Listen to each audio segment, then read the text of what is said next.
Tornerà a riunirsi lunedì prossimo 29 aprile alle ore 19:30 il Consiglio Comunale di Favara, convocato in sessione ordinaria dalla Presidente Miriam Mignemi.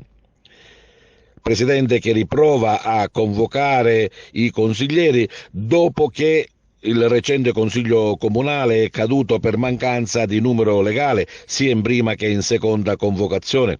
Soltanto uno dei 15 punti inseriti all'ordine del giorno è stato approvato. Per il resto non si è potuto far niente, in quanto, proprio all'appello chiamato dalla Presidente, sono mancati la maggior parte dei consiglieri in aula. Uno scontro che dura ormai praticamente da tutta la legislatura, da 2 anni e mezzo, in quanto il sindaco Antonio Palumbo ha soltanto 3 consiglieri di maggioranza e non gode certo delle simpatie di molti gruppi di opposizione, alcuni che lo hanno detto chiaramente e abbandonano l'aula sistematicamente per evitare la trattazione dei punti, altri invece che lo fanno alla chetichella e al momento della chiamata dell'appello non sono presenti in aula. È successo così anche la scorsa settimana con il Consiglio Comunale che è caduto per ben 2 volte proprio per l'assenza dei consiglieri.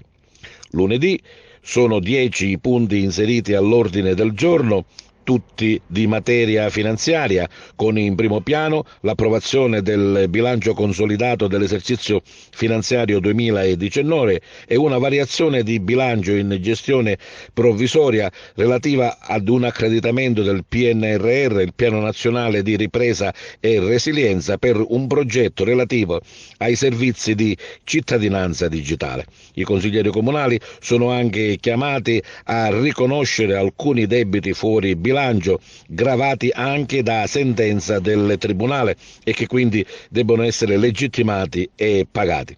Vedremo quello che succederà lunedì, appunto, con inizio alle ore 19:30, se i consiglieri saranno in aula oppure se continueranno questa forma di opposizione al sindaco Antonio Palumbo, non ne permettendo la trattazione di molti punti in aula.